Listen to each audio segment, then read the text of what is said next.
Pabarikala Emerson Jr. to Paris Fashion Week as we speak. Liana Pokelo invited, and I'm quite surprised kuti both of them are under one roof. And panozopera Fashion Week kuti vanenge vasina kudhumana ikoko hameno regai tione. And according to close sources vanoti murume akaenda, ndofunga ndakatomboita video yacho zvinzi Pokelo murume akasoenda kudhara. Now she's trying to keep up appearances. Ukutanya ndianenge achingondundurudzwa iwe zvinhu zvacho hameno ndianenge achingooneswa moto ikoko. Let me just read post iri panapa. Hands iwo Pokelo competition inokunetsa. Wakaona kuti Leah was invited to Paris Fashion Show and she's mingling with real celebrities. Iwo wakukwira ndege kuenda ikoko saying Louis Vuitton invited you for a private fashion show and you paid that vendetta daily paparazzi to take your videos. The guy didn't even know your name. Your puppet Tanya had to correct him. Nobody knows you but only people in Harare who leak you. You are not a celebrity. One takati idya mari yenyika urizi. Anyway, zvinganzi hana kuinvite kwawo here Pokelo. Pokelo anotenga Louis Vuitton zvekutodaro. Anotoita private, like she can do private shopping. Pokelo. That's how big she is ku Louis Vuitton. They know her zvekutodaro. So she's a big customer there. Zvekuti hana kuinvite akakopera handifunga kuti akazoona kukopera akadi, I don't think so. But an element of competition might be there. Andirambe kuti an element of competition inenge iripo, but zvekuti Pokelo hana kuinvitwa. Aiwa ipapo tinenge tinone, because this fashion week you don't just buy a ticket, you don't just go there because it's something that is big. And vanhu vanoenda ikoko ma-celebrities, top class celebrities, vanhu chaivo like, you know, vanoendeswa ku-fashion week. So probably anenge apinda because she's a big customer. Ndo inenge yatoakwanisawo naLeah iyoyo. Nyaya kuti vanenge vari ma-big customers and then they get invites for that. So zvekuti Pokelo ari kuzodi, yes anogona kubhadhara kuti aite paparazzi, aite whatever, she can pay for that. You can pay for photos, videos, you can pay all that. But zvimwe zvese zvekunzi aiwa ndamurambirawo zvangu. Asi barikai basa haro, basa hombe handifunga kuti ndaimbozvigona dai ndiri pabarika irori. Pokelo I respect her hustle. Zvikaramba ku First Family I know she will find kumwe kune mari. Sisi vakabvira kudhara kuda soft life kawa. Uchinyatsoona kuti aiwa vanenge vari kuzamawo vachipfeka zvimwe zvimubhogadi zvinenge vadaenda kuwrestling, kunge vada kuenda kupi martial arts. So but uchinyatsoona kuti aiwa sisi vari kuzama vari kumira ipapo. Asi barika raEmmerson Ma1, Pokelo handiti akanzi zvake akaroorwa paipai, but we don't have proof yekuti sisi was actually married. But my question now is, if she is married, why does she had to get hidden? Haaburitswe pachena, so anenge achingoendeswa kunge vari mucloset, kunge vanhu vasati vabuda pachena. Kochiko handi barika should be official once munhu abvisirwa mari. But ungati Emerson anonyara naPokelo pamwe nenyaya previous ake here, I don't know, because Poke akashupa kawo kuita mwana nemunhu wokugana waakangoona 2 weeks mu Big Brother. Nastana futi angari broke. So pamwe murume amen, I don't know kuti murume sei asingade kuburitsa munhu wake zvekutodaro pachena. Pokelo is just a side chick. Ndo zvatingango zvebarika izvika kutomisa pane imwe level. She's just a side chick. Nyaya kuti she labeled herself as a wife pa Instagram. Now she has to keep up with the lies.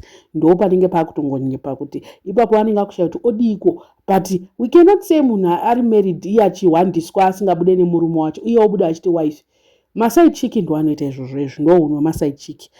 Sisi dai vaipisa zvekudaro anenge asiri second wife. Kupisa chaiko kama first wife ndo anopisa. What I know about Poki, she likes to prove to people wrong. Last time akamboburikira paipai arowa akati kuna Tatelicious akauya munhu akapindura na Tatelicious. Tatelicious akatoda kuisimudzira izvezvo anogona kutopindurwa. Last time paipai akanzi murume akaenda akaita akanzi akarowa nemurume akapindura na Tatelicious. Zvikanzi murume akaenda tikaona sisi vachibuda vari paShureki paValentine's Day. Zvikanzi futi murume akaenda zvikataurwa futi gore rinori baba akabuda futi achitaura nemwe murume achinge warutorwa maphotos arita se vanhu vakati hanyangwe sisi Pokelo ikafamba nyaya iyoyo sisi Pokelo ukaona wabvisa post yawo because vanga vatoona kuti vanhu vaona kuti hasi murume wavo ruoko rwukubuda iro harisi rwaEmmerson ndobva anyadziswa futi. So stop pretending Pokelo, stop all this pretense. I wonder kuti zvoni What is she going to prove now? Is she going to come out and actually prove to us all this? Amen. Vaya vaiti sisi vanenge vachingoda mari havana basa nemurume, munonyepa imi, munonyepa. Sisi murume watori nebasa naye because zvinhu zvakawanda kutoti my husband kuita sei vanotori nebasa nemurume wacho. Zvekuti aiwa mari ndo yaanokoshesa, munhu unongochizongozvibhata bhata kuti at least ndopiwa mari, at least I can get to go where I want, I can get to do this and this. But murume anenge ari kwaLeah uko zvinotodzimba mwoyo chete, zvinotongorwadza chete. Iye Tanya ndakabhoyiwi ndiye anotozongopinzwawo bhizi pese pese, anenge achingoitwa handbag, anozoita basa rake rini, anoitawo life yake rini Tanya. Kungoti tese tinotodawo mashamwari akadaro anenge achikukwidza ndege kudai, hatitori nawo mashamwari acho tichitengerwa maLouis Vuitton. Mofunga kuti Tanya anoiwana mari yekutenga zvese zvaanenge achingoitirwa life yese iyayi? Haana mari, anenge achitongoti panapa regai titongodzidyawo. Ndo benefit yekuita shamwari yakangwara-ngwara. Next time please vanhu tambai nevanhu chaiwo, not kutamba nevanhu vanenge vachingokuitirai zvinhu zvisina kana basa. I saw people saying kuti munhu anogona barika chete ndiBybit, the rest aiwa hapana. Bybit chinotonga, chinonyatsooneka chiya kuti aiwa murume chinenge chiri pasaidi chiBybit, chikati munonyepa imi. Bybit chikasvika kuHarare chikavhiringidza musoro wevanhu, chapedza zvacho chikati ndakuenda kumurume wangu. Imi hanzi Bybit chete ndiye anogona zvekuita barika izvi. Pane vari kuti hanzi Leah akaenda nemurume wake, iwo makuhwa asi verified. Handide kutaura kwatisina kuswera bhose. Leah ndiri kumuona so far one. Zvokuti murume akaenda ikoko handizive. Pamwe akaenda naye hatizive. Kana iyo ofu yacho murume anotora achiti ndiri kuenda kuFashion Week, doesn't make sense to me kuti ariko. Wototora leave rekuenda unoita zvinhu zvakadai so, anenge ashaya chii. Leah chandikaona, she's not a groupie. And kana achita zvinhu zvake anenge aine murume, like she doesn't have to hide kuti ane murume wake. Regai tione, handiti wiki racho riri pakati, parinopera tichaona kuti zvinenge zvakamira sei iko kuFashion Week uyu. So far Leah tamuona aina Oprah, and let's see kuti panopera week vanenge vatorwa mapictures nanani.